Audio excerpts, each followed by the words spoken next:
Nitong ika-10 ng Oktubre ay naimbitahan tayo na dumalo sa ikalawang Technical Working Group o TWG hearing sa Kongreso. Ang naturang hearing ay hinggil sa Fair Traffic Apprehensions Act na panukala ni One Rider Party List Representative Bonifacio Busita. Ang naturang TWG hearing ay dinaluhan ng iba't ibang kinatawan mula sa ahensya ng gobyerno tulad ng Department of Transportation, HPG-PNP, DILG, PAO, LTFRB, DOJ, DBM at COA. Nandun din ang mga kinatawan mula sa local government units tulad ng League of Provinces and Cities at iba pa. Dumalo din ang iba't ibang kinatawan mula sa transport groups at mga riders tulad ng National Union of Food Deliveries, MCPF, Piston at syempre tayo sa Kapatiran sa Dalawang Gulong at Bulacan Motorcycle Riders Confederation ay naimbitahan din.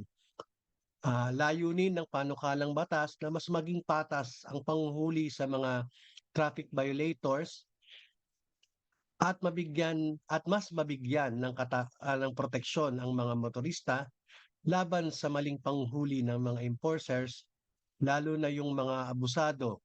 Layunin din nito na mabigyan ng tamang kompensasyon sa abalang idinulot ng maling panghuli kapag inapila natin ito sa adjudication board ng mga responsableng ahensya.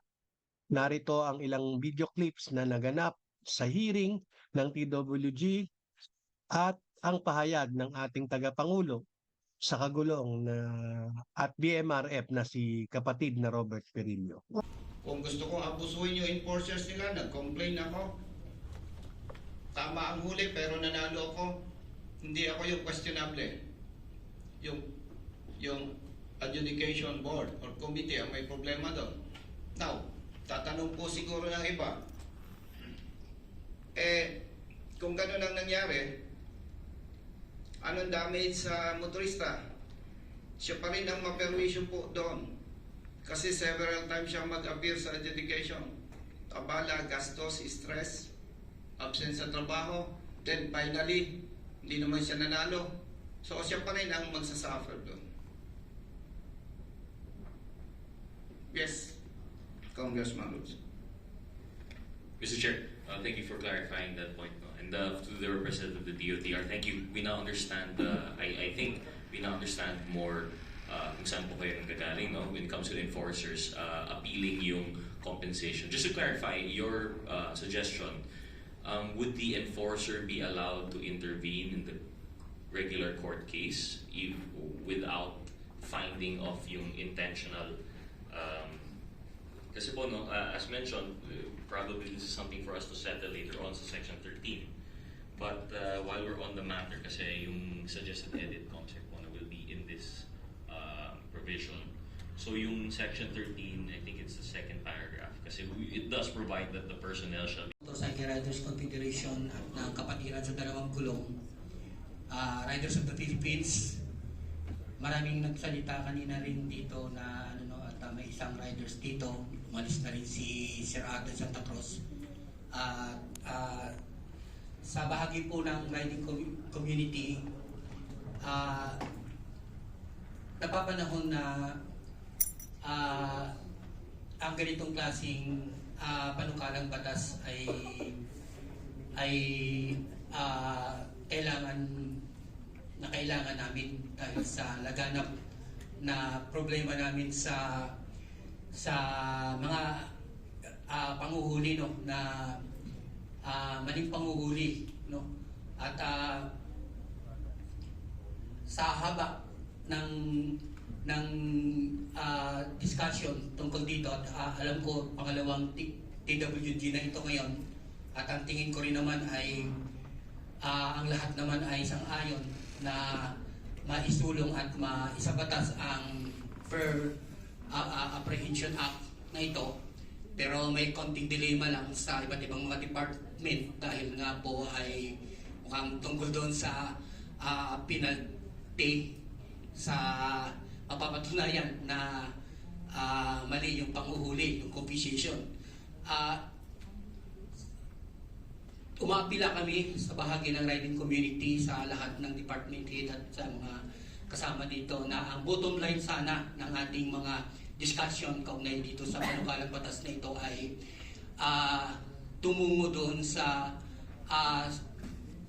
objective nitong panukalang batas na masolusyonan na ang problema ng maling panguhuli na binabanggit nga ng ilang mga kasama natin dito kanina ay maliit lang na porsyento pero parang anay na sumisira sa deputasyon ng iba't ibang departamento.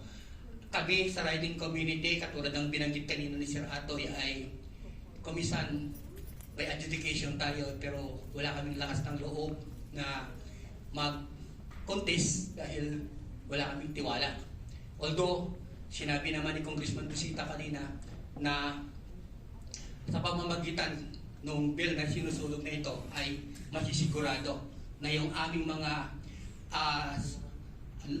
suspitsa ay mapapatunayan patas ang magiging ano. Pero inaamin namin sa bahagi ng riding community, wala kaming tiwala pa.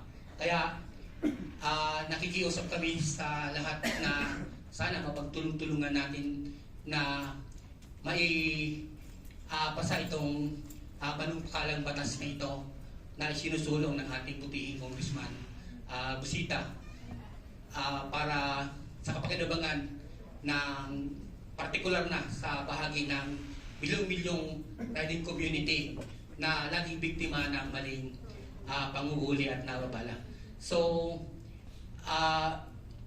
yun lang po at sana ay nagpapasalamat kami ng lubos kay Congressman Busita na aming kinatawan sa riding community, kay Congressman Gutierrez na isinulong yung ganitong klaseng panukalang batas. At sana ang dalangin namin ay maging ganap na batas ito.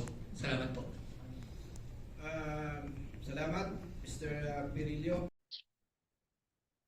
Sa naganap na TWG hearing, hinimay ang naturang panukala at maraming mga katanungan at mga reaksyon, partikular ang mga ahensya ng gobyerno na siyang magpapatupad ng naturang panukala sakaling ito ay maipasa bilang batas.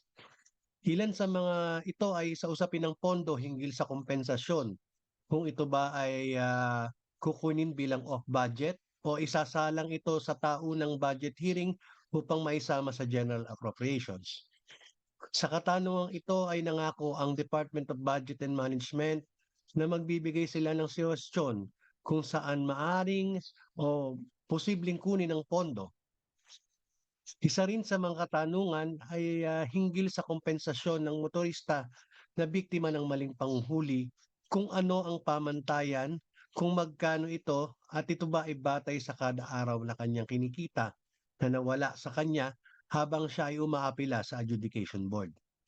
Sa panukala ay katumbas ng minimum wage ang kompensasyon, pero ang tanong ng DOTR, paano kung ang biktima ay kumikita ng lampas sa minimum wage tulad ng mga maliliit na negosyante?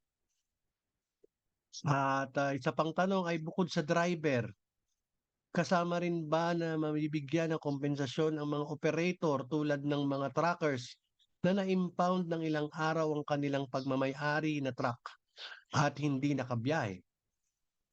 Isa rin sa medyo kontrobersyal na usapin ay ang usapin ng burden of proof. Ito ba ay sa panig ng motorista o sa enforcer na inihabla sa maling panghuli?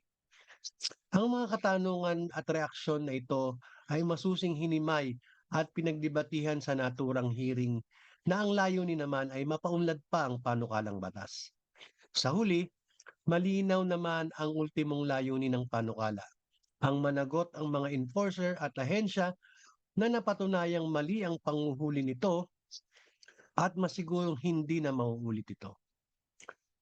Tayo naman po sa kagulong ay suportado ang naturang panukala, basta siguruhin lang na hindi punitive ito at dapat rehabilitatibang uri ng katarungang mapapataw. Ibig sabihin, kung nagkamali ang enforcer ay huwag naman tanggalan ng trabaho agad.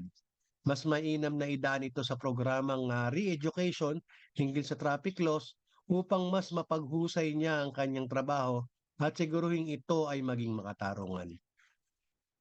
Ngunit walang puwang ang mga abusado sa atin. Kung napatunayan na ang panghuli ay intensyonal at ang layunin ay mang-abuso, dapat siyang mapatawa ng nararapat na kaparusahan.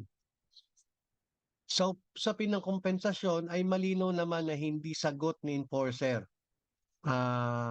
ang kompensasyon na ito at hindi ibabawas sa kanyang kakarampot na sahod, kundi ibabawas ito sa pondo ng gobyerno.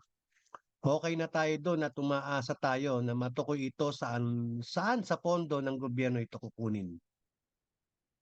Mga kapatid, malayo pa ang tatahaking proseso ng panukalang ito at posible pang isalang ito sa Senado sakaling may i-file na counterpart bill.